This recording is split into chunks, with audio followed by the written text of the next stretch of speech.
বিসমিল্লাহির রহমানির রহিম। এও ইসলামিক টিভি গিয়ে পারে না, ইচ্ছাই হোক অনিচ্ছাই হোক কবরে যায় ঢুকায় দেয়, আর বুকে হাত দিয়ে বলে আল্লাহর নামে নবীর তলে দিয়ে দিলাম। কথা কন না কেন? অথচ জীবন থাকতে আল্লাহ এবং আল্লাহর রাসূলের বিরোধিতা করেছি। আজ কবরে নামানোর পরে তার বুকে হাত দিয়ে বলে দেওয়া হলো লোকটা আল্লাহর দলে নবীর দলে, আল্লাহর নামে নবীর দলে দিয়ে দিলাম। এর চেয়ে বড় প্রতারণা, এর চেয়ে বড় মুনাফিকি আর কি হতে পারে?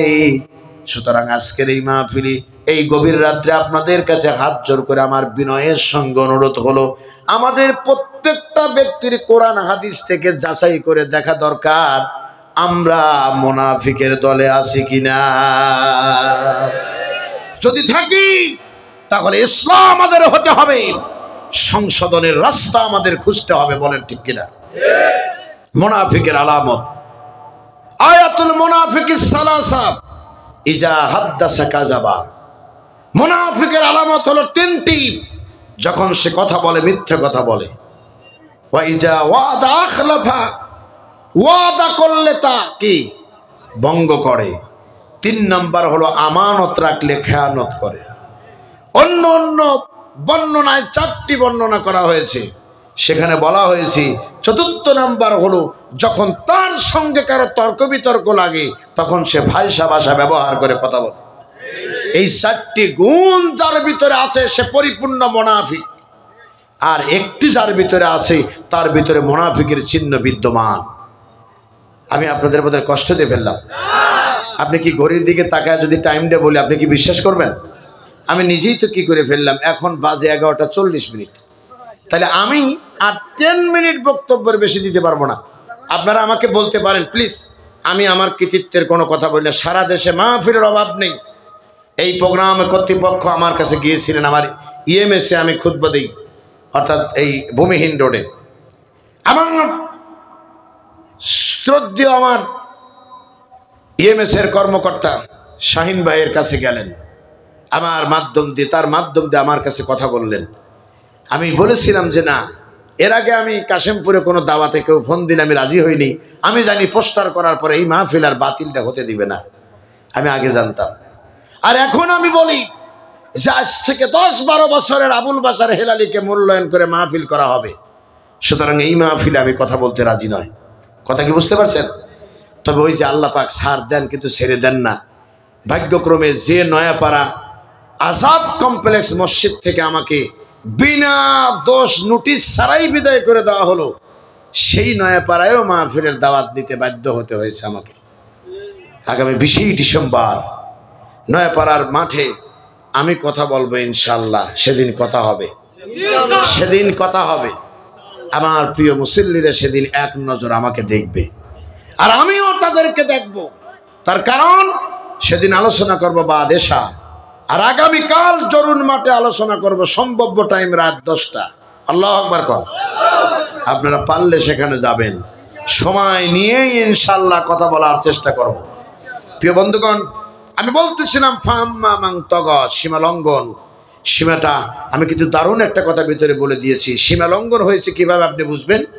আল্লাহ প্রদত্ত রাসূল প্রদর্শিত জীবন ব্যবস্থার বাইরে চলে যাওয়া মানেই হলো সীমা লঙ্ঘন করা। কথা কন নাকি আপনারা? আমি কি মিথ্যা কথা বলেছি?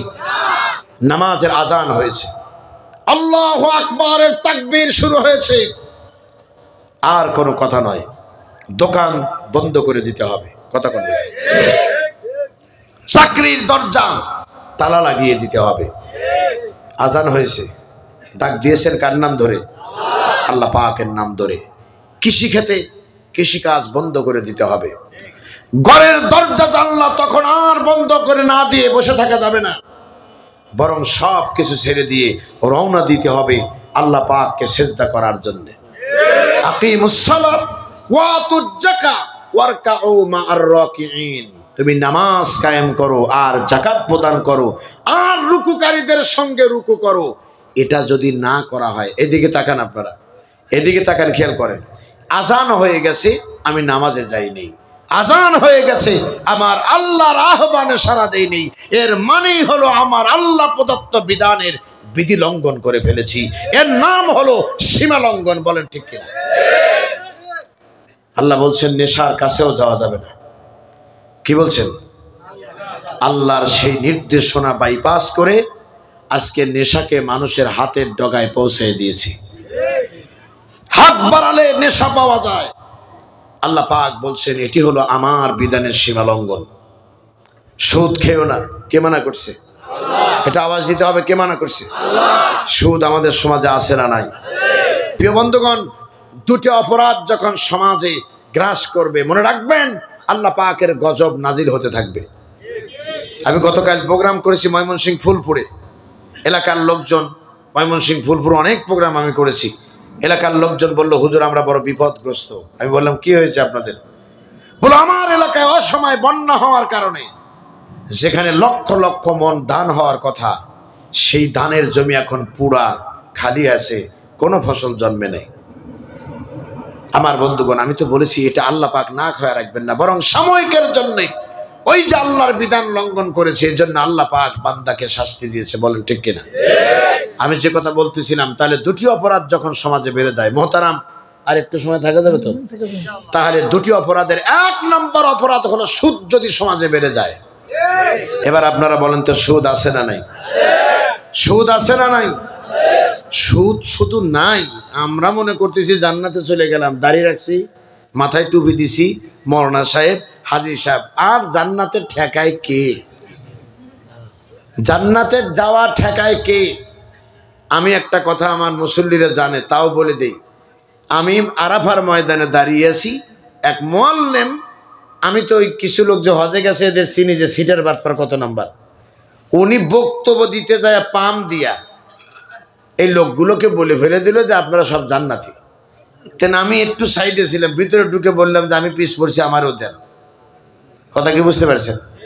এই লোকগুলো জান্নাতে চলে গেল, আমি তো যেতে পারলাম না। মুআল্লিম সাহেব আমার দিকে অবাক হয়ে তাকিয়ে রইলেন যে এখন কি বলি। তার কারণ আমার ওই কয়েকদিনই প্রমাণ হয়েছিল আমি নাকি বেশি কথা বলি। তা আমি বললাম যে জান্নাতে ঢুকাই দিছেন, আপনার পাশে যে বসে আছে উনি ঘুষখোর। কথা বলে না, রাগ হয়ে গেছে নাকি? ওই পাশে যে বসে আছে সুদখোর, আর একজন যে বসে আছে বোন বাগ্নির উত্তরাধিকারী দেয় নাই, আর একজন যে আছে নিজের এলাকার গুন্ডা ছেলে পেলে আছে, এদের দ্বারা অন্যের বাড়ি দখল করে বাড়ি করছে। কয় হুজুর জ্ঞানের অভাব। বললাম ওনাদের সে আপনার আরো অভাব। আপনি চোরকে বসায় রেখে জান্নাতে ঢুকাই দিচ্ছেন, তাই নিয়ে বাইর করেন, তারপরে দরবার হবে। বিপদে পড়ে গেল। আমাদের তাবুর ভিতরে প্রায় 400 হাজি ছিল। আল্লাহু আকবার কোন। হাজি সাহেবরা বললো হেলাল হিসাব যেখানে, আমরা আছি সেখানে। আল্লাহু আকবার কোন। আমি বললাম না, এটা আরাফার ময়দান, এটা বিক্ষোভের জায়গা নয়। আপনারা আল্লাহর কাছে কাঁদতে থাকেন, আল্লাহর কাছে ইস্তিগফার করতে থাকেন। যে জান্নাতে মানুষকে কথায় কথায় ঢুকায়, এই জান্নাত এত সহজ জায়গা নয়। কথা বলেন না কেন? যে জান্নাতে ঢুকতে গিয়ে হযরত ওমরকে শহীদ হতে হয়েছে, যে জান্নাতে ঢোকার আমল করতে গিয়ে ওসমান রাদিয়াল্লাহু তাআলা আনহুকে রক্ত ঝরাতে হয়েছে, যে জান্নাতের কথা আমল করতে যায়া নবীজির চাচা বীর আমির হামজার বুকটা ফিরে কলজাটা বের করে হিন্দেরা চিবিয়েছিল, সেই জান্নাতে আপনি 2 রাকাত নামাজ পড়ে আর 2-4 টাকা দান করেই পার পেয়ে যাচ্ছেন। হুজুরও মরবে, আপনিও মরবেন। কথা কন না কে? হুজুরও মরবে, আপনিও মরবেন। তার কারণ আল্লাহ যদি আমাদের আপনার মতো খালি হালকা মেজাজের লোক হইতো, আমার আপনার মতো একটু হালকা মেজাজ আল্লাহর ধরেন আছে, আর কোন মুনাফিক মারা গেছে কবরে নামাই দে বলছে আল্লাহর নামে নবীর দলে দিলাম, তাইলে যে কয়েকটা উপরে ছিলাম আমরা, ওই মরাডার আগে এইগুলো কাকে গেড়ে ফেলিত। তুই নিজেও জানিস সেটা বাটপার। তুই বলে দে আমি জানি আল্লাহর নামে দিতে পারলাম না, এই লোকটা বাটপার, এই কথা বলে দে। তবে জেনে রাখো মুসলমানেরা, আগামী দিনে ইনশাআল্লাহ, ইনশাআল্লাহ বলেন, ইনশাআল্লাহ বলেন, আপনারা মুনাফিকের জানাজা করে কোনো লাভ আছে? আগামীর এই দিনে বাংলাদেশে ইনশাআল্লাহ আলেম ওলামা আর জানাজা খারাপ মানুষের করবে না, এই প্রত্যয় নিয়ে আলেমরা এগিয়ে যাবে ইনশাআল্লাহ। আলেমরা বলবে এই মুনাফিকের জানাজা আমরা করতে পারবো না ইনশাআল্লাহ। আল্লাহর কাছে দোয়া করেন, আমি বলতে পারতেছি না, কারণ আমি একটা দল করি, এই দলের বিশাল বড় একটা বাইন্ডিং আছে, এর একটা ব্যারিগেড আছে, এইটি ক্রস করতে পারতেছি না আমি। আল্লাহ যদি ইসলাম ক্ষমতায় দেয়, এদেশের সবচেয়ে সম্মানিত ব্যক্তি হবে আলেমরা। এই সমস্ত মুনাফিক টুনাফিকের জানাজা করে চাকরি বাঁচাবে এই হুজুর আর দেশে থাকবে না, ঠিক কিনা বলেন? আমরা ইনশাল্লাহ সে ব্যবস্থা করব, আপনারা দোয়া করবেন। আজ কথায় কথায় বলা হচ্ছে যে যদি ইসলাম দেশে কায়েম হয়, তথা অতিরঞ্জিত করে বলে যে জামাত যদি ক্ষমতায় যায় তাহলে মহিলাদের আর বের হতে দিবে না। কথা কন না কে? তো মহিলাদের ঘরের ভিতরে আটকা রেখে জামাত কি করবে? এই যে একটা বিভ্রান্ত ছড়ানো হয়েছে। আর আমি মনে করি জামাত যদি এবং ইসলাম যদি ক্ষমতায় আসে, তাহলে নিঃসন্দেহে মহিলারা চাকরি করার জন্য শূন্য পদ পূর্ণ কিয়ামত পর্যন্ত হবে না, এত চাকরির রাস্তা খুলে যাবে। আল্লাহু আকবার কর। তার দুই একটা উদাহরণ দেই। যতগুলো হাসপাতাল আছে, সমস্ত হাসপাতাল মহিলাদের চিকিৎসার জন্য মহিলা ডাক্তার বাধ্যতামূলক হয়ে যাবে, অন্য কেউ আর ঢুকতে পারবে না। আপনার সুন্দরীর স্ত্রীর দিকে একজন বাঁকা নজরে তাকাইলে আপনি বলেন যে তোর চোখ তুলে দেবো, তুই আমার স্ত্রীকে দেখছিস কে? আর আপনি নিয়ে যায়া ডাক্তারের চেয়ারে বসায়া স্ত্রীর গায়ে হাত দিয়ে ধরাইতেছেন, আর আপনি তখন বলতেছেন জরুরতের উপরে কোনো মাসালা নাই। কথা কয় না? কিসের উপরে মাসালা নাই? নিয়ে গেছেন নিজের স্ত্রীকে, অথচ বাড়িতে যদি হুজুর ঢোকে তাও স্ত্রীকে পর্দা করে রাখেন যেন না দেখে। কথা কন না কে? অথচ সেইটারে নিয়ে যা সিজারের নামে অর্ধলুঙ্গ করে আমার আপনার স্ত্রীকে সিজার করে বাড়িতে নিয়ে আসতেছে। দেশে যদি ইসলাম কায়েম হয়ে যায়, মহিলাদের ডাক্তার, মহিলাদের সার্জন মহিলারা হবে ইনশাল্লাহ। বলেন আরে মিয়া বলেন ইনশাল্লাহ। মহিলা বিশ্ববিদ্যালয় হবে, বিশ্ববিদ্যালয় মহিলারা হবে, মহিলা মেডিকেল কলেজ আলাদা হবে, এবং সেই মেডিকেলে পড়ে এদেশের নার্স, সেবিকা এবং ডাক্তার মহিলারা মহিলাদের অবদান রাখবে। বলেন ঠিক কিনা? কে বলেছে চাকরি পাবে না?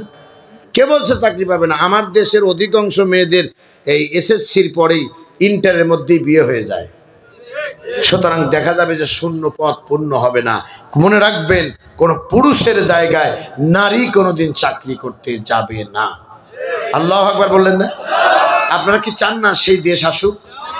চিল্লায় বলেন চান। সুতরাং সীমা লঙ্ঘন করা যাবে না।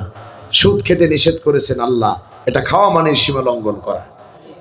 ঘুষ খেতে নিষেধ করা হয়েছে, ঘুষ খাওয়া মানে সীমা লঙ্ঘন করা। আত্মীয়তার সম্পর্ক ছিন্ন করা যাবে না, সীমা লঙ্ঘন হয়ে যাবে। এ ব্যাপারে আমি দীর্ঘ সময় কথা বলতে পারতাম, আমি বলতে গেলাম না।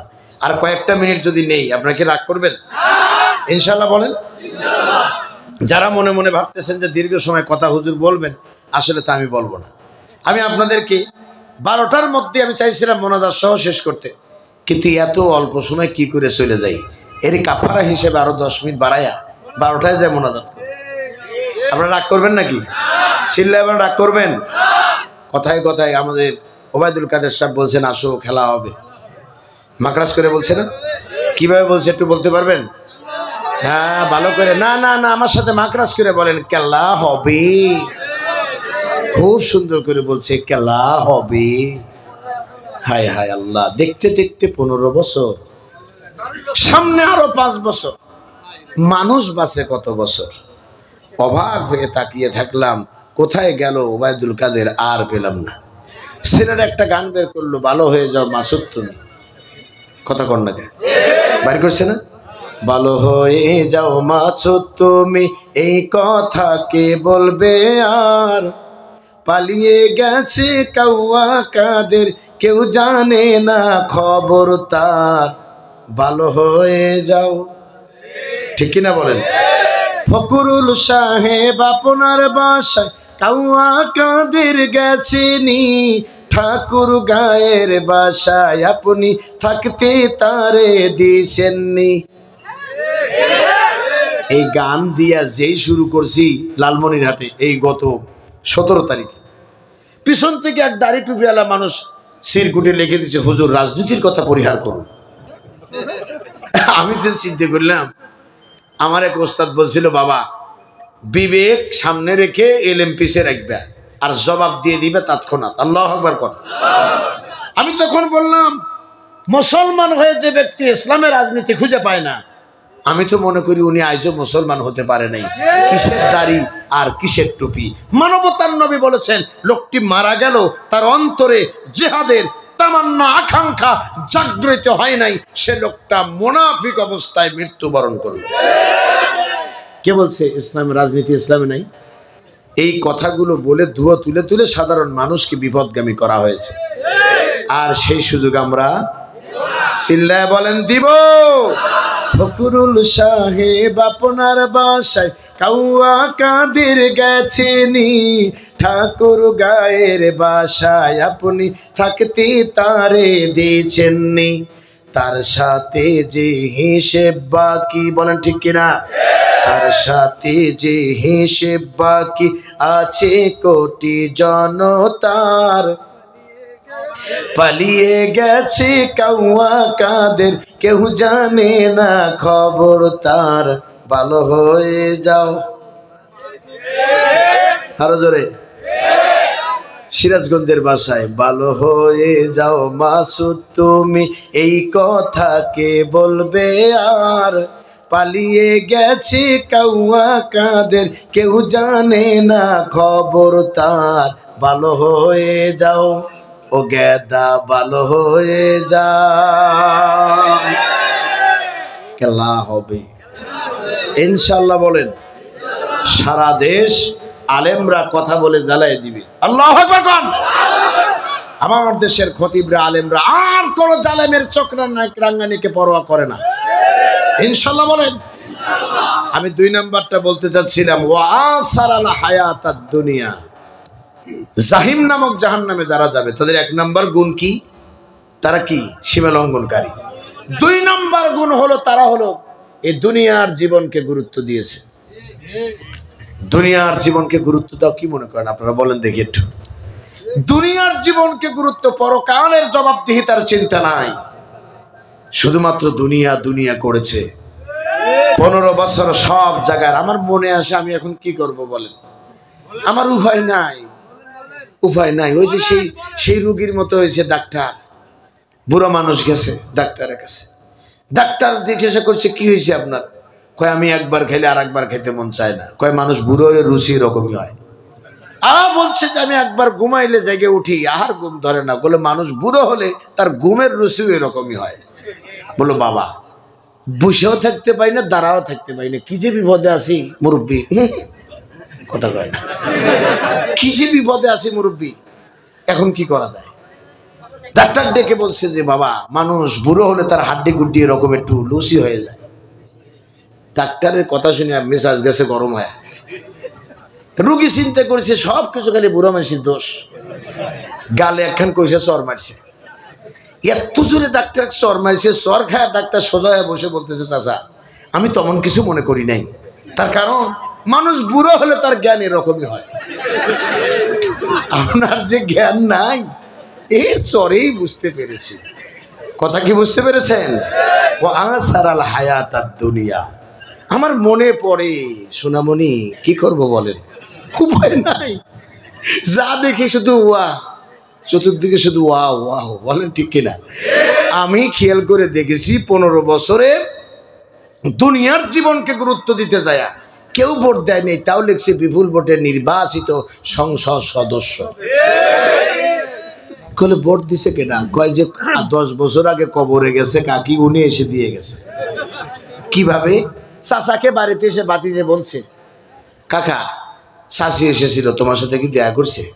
কয় কোষ কি তুই, তোর চাচি তো 10 বছর আগে মারা গেছে, হে কি উঠে আসতে পারে? মানুষের হাড্ডি গুড্ডি পচে সব শেষ হয়ে যায়, আর তুই বলিস কি? কয় না, বিশ্বাস যদি না হয় তুমি নির্বাচনের ওই এত কেন্দ্রে যাও, যা দেখো কয়জন আনসার আছে আর কয়টা কুকুর আছে, আর কিছু নাই। কথা কয় না, যা দেখো লিস্টের ভিতরে সুন্দর করে করিমন নেশার টিক চিহ্ন দেওয়া আছে। আমার মনে হয় ওপারে গিয়ে চাচি তোমারে ভুলে গেছে। চাচা কান্না আরম্ভ করছে, কইস কি তুই, চল যাই একটু দেখে আসি, এতদিন পর আসলো, আমারে একটু দেখে গেল না। যাওয়ার পরে খুঁজে দেখি সত্যি সত্যি করিমন নেশার টিক চিহ্ন। কথা কি বুঝতে পারছেন? চাচা কয় আই এম তো অবাক, কয় কি আমার স্ত্রী সত্যি সত্যি আসিল, বসে কান্না শুরু করে দিছে। জনগণ এসে বসে, আরে বেকুব, মানুষ মারা গেলে আসবে কিভাবে? এই বোটের নাম গাইবি বোট। কথা কর না কে? গাড়ি পোড়াইছে ঢাকা, মামলা হয়েছে কাশেমপুরে, এর নাম গাইবি মামলা। আহা, পরে না চোখের পলক। কথা কর না কে? আল্লাহ পাক ডেকে বলছেন, আমি ছাড় দেই, ফাইনা তাজহাবুন, যাবা কোথায়? যাওয়ার কোনো রাস্তা নাই, ধরা তোমাকে দিতেই হবে। বলেন ঠিক কিনা? আমার বন্ধুগণ, সেই ধরার দিন সামনে চলে এসেছে। আল্লামা সাঈদী রহমাতুল্লাহ আলাইহি বলেছিলেন, এই ক্ষমতা যেদিন থাকবে না, এই সমস্ত এমপি মন্ত্রীদেরকে হ্যান্ডকাপ লাগায়া দলে দলে আদালতে তোলা হবে। এবার হাসানুল হক ইনু, দরবেশ বাবা, কথা কয় না, মাহবুবে সুবহানী হানিফ চাচা, এর সাথে আছে আরো আইনের নামে বেআইনি মন্ত্রী, সব একসঙ্গে রশি লাগায়া ওয়ালা ইয়াহুদ্দু আলা তুআমিল মিসকিন। কথা কয় না? আসো আসো, আহো বাতিজা, খেলা হবে। এবার তুলে নিয়ে গেছে। শেষ পর্যন্ত পলক সাহেব অপলক দৃষ্টিতে তাকিয়ে বললে, আপনারা দোয়া করবেন। কথা বল না, এখন দোয়ার এত প্রয়োজন হলো, আর এর আগে দোয়া প্রয়োজন হয় নাই। মনে হচ্ছে যেন নবাব জাদার একটা আসর চলছে। বলেন ঠিক কিনা? আল্লাহ আমাদের বোঝার তৌফিক দিক। বলে না আমিন। আপনারা কেমন উপর রাগ করছেন? রাগ করেন না, আমি আর কথা বলবো না, এখন চলে যেতে হবে। না না না না না না না না, প্লিজ প্লিজ আমাকে ক্ষমা করুন। আমার বন্ধুগণ, এই শোনেন, আরে বোঝেন, আগামীকাল মাহফিল আছে জরুন মাঠে।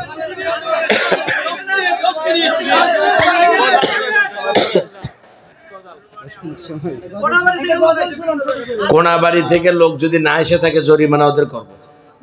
ওরা আসে নাই কেন? কথা কি বুঝতে পারছেন?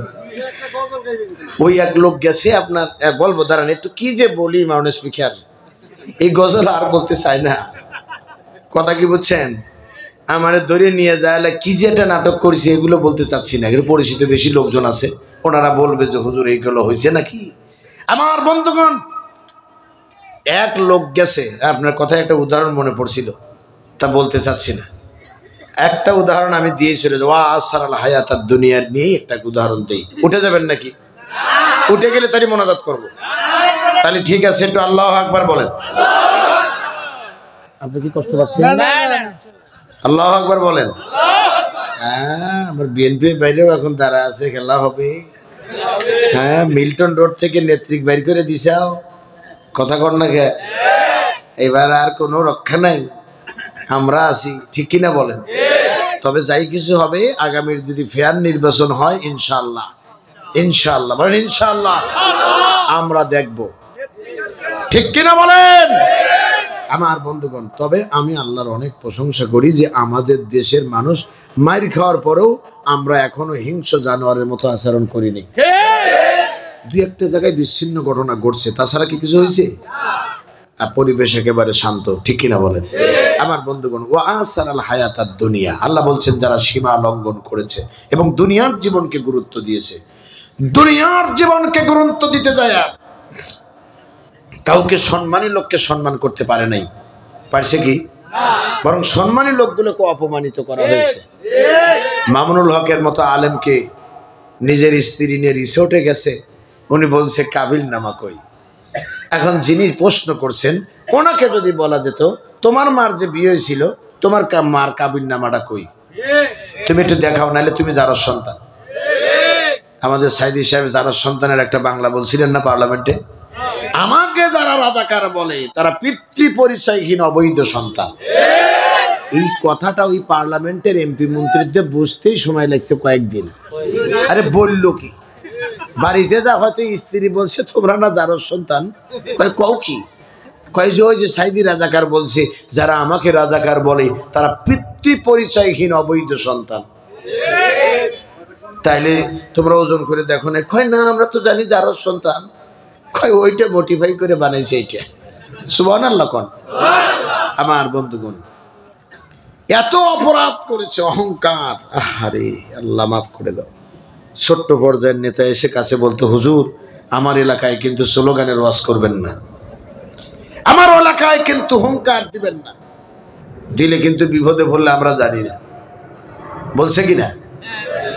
এই যে ফোসফাস করছে, সংশোধনের জন্য আমরা সব সময় বলতাম অহংকার করো না, অহংকার করে রাস্তায় ঘুরো না, বলছি না আমরা? তারপরও কি মানছি? এবার একটা উদাহরণ শোনেন, এটা শুনে যাবো। শুনে, সাপ আর ব্যাঙের সঙ্গে বন্ধুত্ব। সাপ আর কি? এটা আওয়াজ দিতে হবে, সাপ আর কি? তো সাপ আর ব্যাঙের সঙ্গে বন্ধুত্ব মানেই তো একটু অদ্ভুত ব্যাপার, কেননা সাপ তো ব্যাঙকে খেয়ে ফেলবে, এটাই স্বাভাবিক কথা। তো কথাবার্তা এক পর্যায়ে সাপ এবং বন্ধু কথা বলতেছে দুজন একসঙ্গে। সাপ ডেকে বলছে, তোমার কোনো মনের কথা থাকলে বলতে পারো। মনের কথা কি বলবো দোস্ত, তোমার শরীর তো আমার শরীর তো একের খ্যাস শেষ করে, তোমারটা তো একেবারেই ক্লিন শেপের মতো, দেখতে একদম মানে সুন্দর, তুমি দোরা কাঠা, তুমি মানুষকে সুন্দর খেলা দেখাতে পারো, আমি ব্যাং, আমার পা যায় একদিকে ওদিকে, আমার তো ডিল নেই। কথা কি বুঝতে পারছেন?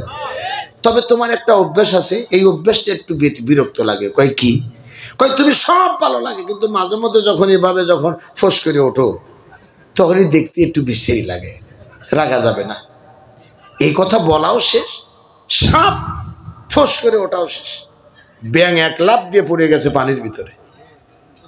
সর্বনাশ, বন্ধু এখন রেগে গেছে। পাশেই ছিল এক রাখাল, হাতে ছিল হেদায়েতুল্লাহ। কথা কয় না, হাতে ছিল কি? সাপের ফোঁস শব্দ শুনলে হেদায়েতুল্লাহ কি করতে পারে? কয়েকটা গাড়ির উপরে মারছে। মারার পরে সাপ আর কোনো খোঁজ খবর নেই। কিছুক্ষণ পর ব্যাং উঠে এসেছে। উঠে আসার পরে দেখছে আমার বন্ধুর কোনো শব্দ পাচ্ছি না। কাছে যায় দেখে বন্ধু আমার এখন সোজা হয়ে আছে। তো সোজা হয়ে আছে, সাপ বন্ধুর পাশে শিয়ারে বসে বলতেছে, দোস্ত সেই সোজা হইলা, কিন্তু গার বাঁকা করে হইলা, আগে হতে পারলা না। আমরা বিগত স্বৈরাচারদের অনেক সংশোধনের কথা বলেছিলাম, হেদায়েতের পথে আসতে বলেছিলাম, কোরআনের পথে বিরোধিতা না করার কথা বলেছিলাম। তারা তা না করে অহংকারে আস্ফালনে ফেটে উঠেছিল।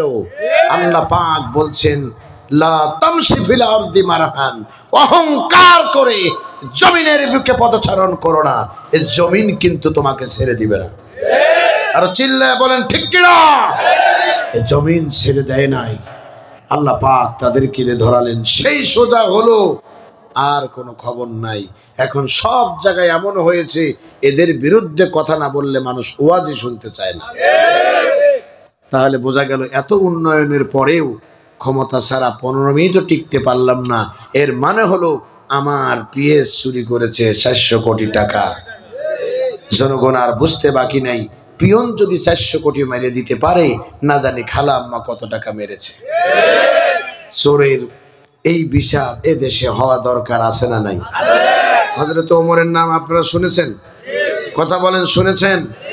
এদেশে যারা ক্ষমতা পায় তারা গরিব থেকে কোটিপতি হয়। আর ইসলামী সরকারের নিয়ম হলো, যেদিন থেকে ইসলামী ল চালু হবে সেদিন থেকে যারা ক্ষমতা চালাবে এদের সম্পদের পাই টু পাই হিসাব দিতে হবে, কিভাবে বৃদ্ধি পেয়েছে তা জানতে হবে। বলেন ঠিক কিনা? হযরত ওমরের কথা না বলে হযরত আবু বকরের একটা কথা বলবো। হযরত আবু বকর, কথা না 2 নম্বর হয়ে গেল। হযরত ওমর রাষ্ট্রীয়, আবু বকর রাষ্ট্র থেকে কিছু চিনি পান। কি পান? তিনি মদিনা প্রজাতন্ত্রের প্রধান মন্ত্রী, চিনি পান তিনি। এই চিনি বাড়িতে নিয়ে এসে খান। একদিন স্ত্রী ডেকে বলল, বাচ্চাদেরকে একটু কিছু গুরুত্বপূর্ণ বাড়িতে কিছু হালুয়া টালুয়া তৈরি করতে চাই, একটু যদি সম্ভব হয় তাহলে একটু একদিন একটা বেশি এনে দিও, পরের দিন না আনলেও চলবে। আমার বন্ধুগণ, হযরত আবু বকর রাদিয়াল্লাহু তাআলা আনহু বললেন, এটা আমার পক্ষে সম্ভব নয়, তার কারণ আমি রাষ্ট্রের মালিক, আল্লাহ আমাকে করেছেন, আমি প্রধানমন্ত্রী, আমি আগামীকাল বাঁচবো কিনা এর তো কোনো গ্যারান্টি আমার কাছে নাই, সুতরাং এটা আমার পক্ষে সম্ভব নয়। এইভাবে কয়েকদিন চলে গেল, মোটামুটি ধরেন 1 সপ্তাহ পার হওয়ার পরে হঠাৎ দেখে হালুয়া অথবা বিরিয়ানি তৈরি হয়ে গেছে। হযরত আবু বকর স্ত্রীকে জিজ্ঞাসা করলেন, তুমি তো আমার কাছ থেকে চেয়েছিলে, চিনি চেয়েছিলে বেশি, আমি তো তোমারে দেই নাই, কিন্তু যা তোমারে দেওয়া হয় রাষ্ট্রীয় কোষাগার থেকে সেটা দিয়েও তো প্রতিদিন চলার কথা, এভাবে বেশি হওয়ার তো কথা নয়, পাইলে কোত্থেকে? স্ত্রী ডেকে বললেন, প্রাণের স্বামী আমার, আমি আপনার কথায় বিশ্বাস করে নিয়েছিলাম, আর আমি আমার সেই প্রতিদিনের অংশ থেকে একটু একটু করে জোগায় রেখে দিয়েছিলাম, যে একটু বেশি হয়ে গেছে ওইটুকুর সঙ্গে দিয়ে একসঙ্গে লাগায় এটা তৈরি করেছি। হযরতে আবু বকর তিনি ডেকে বললেন, ঠিক আছে, তোমার কোনো সমস্যা নেই, তুমি কাজ করেছো। বাইতুল মালের কোষাগারের দায়িত্বে যা আছে তার কাছে চলে গেলেন, আর ডেকে বললেন, আমার বাড়ি চিনি প্রতিদিন একটু বেশি করে দেওয়া হয়, যতটুক পর্যন্ত জোগায়া রেখে রেখে আমার স্ত্রী এতটুকু তৈরি করেছে, প্রতিদিনের খাতা থেকে এতটুকু পরিমাণ কম দিবেন আজকের থেকে। আপনারা কথাটা ভালো করে বুঝতে পারেন নাই?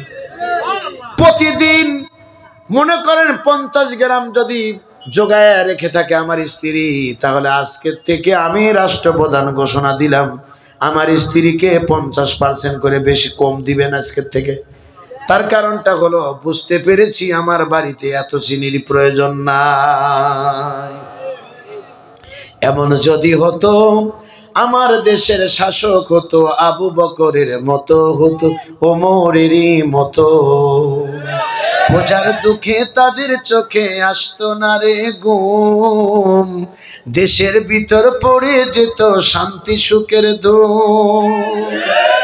রাস্তায় যখন সবাই ঘুমিয়ে, ইসলামী সরকারের দায়িত্বশীলরা তখন তাহাজ্জুদ পড়ে রাস্তায় নেমে যাবে। আহারে মুসলমান, আমার স্বপ্ন আমি যদি একদিন দেখে যেতে পারতাম, এটি আমার চাওয়া, এটি আমার পাওয়া। এক ওয়াক্ত খাবার খেয়ে বাঁচতে চাই, তবু আমার আল্লাহর আইন দেখে মরতে চাই, ইনশাআল্লাহ বলেন।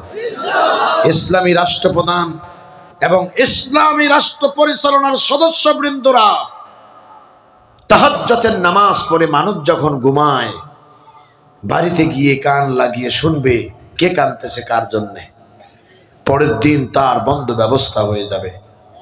মনে রাখবা মুসলমানেরা, এটি সম্ভাবনাময় বাংলাদেশ এবং সম্ভাব্য ইসলাম প্রতিষ্ঠা হওয়ার দ্বার প্রান্তে বাংলাদেশ, ইনশাআল্লাহ বলেন। আপনারা কি আল্লাহর আইন চান? কারা কারা চান এটা হাত উঠান, আল্লাহু আকবার বলেন। আমরা আল্লাহর আইন চাই, বলো আমরা কি চাই? হাত নামাও মুসলমানরা, আমরা আল্লাহর আইন চাই। মনে রাখতে হবে, মুসলিম হয়ে জন্ম নিয়েছি, আমরা কেন মানুষের তৈরি করা আইন মানবো? আমরা আল্লাহর আইন মানতে চাই, ইনশাআল্লাহ বলেন। প্রিয় ভাই সব, আপনারা অনেক আমাকে ভালোবাসা দিয়েছেন, আর আমিও পেয়েছি মন ভরে। আপনারা আমার জন্য দোয়া করবেন, আবার দেখা হবে ইনশাআল্লাহ, কথা হবে মাঝে মধ্যে। আপনারা আমার কি ইএমএস এ যাবেন, আপনারা EMS average limited multi group multi ফ্যাপসের একটি প্রতিষ্ঠান, এখানে ইএমএস এখানে আমি জুমার খুতবা দিই, আলহামদুলিল্লাহ। মাল্টি ফ্যাপস লিমিটেডের এমডি স্যার আমাকে মনোনীত করে সেখানে এই স্বৈরাচারের চোখ রাঙ্গানিকে পরোয়া না করে স্যার আমাকে খুতবা দেওয়ার অনুমতি দিয়েছেন, আলহামদুলিল্লাহ। আমি অন্তর থেকে দোয়া করি তাদের জন্য। প্রিয় ভাই আমার শাহিন ভাই এসেছেন, ওই ইএমএস এর একজন কর্মকর্তা, অত্যন্ত ভদ্র একজন মানুষ, যার ছোঁয়ায় আমরা অভিভূত, আলহামদুলিল্লাহ। আমার অনেক বন্ধু বান্ধব এখানে এসেছেন যারা কথা শোনার জন্য। মাল্টিফ্যাপসের আরও একজন কর্মকর্তা এসেছেন।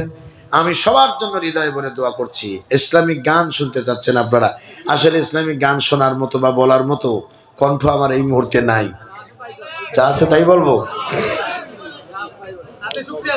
আচ্ছা ঠিক আছে, আমার সবচেয়ে মনোনীত একটি গান, অনেক গানের ভিতরে আমি সবসময়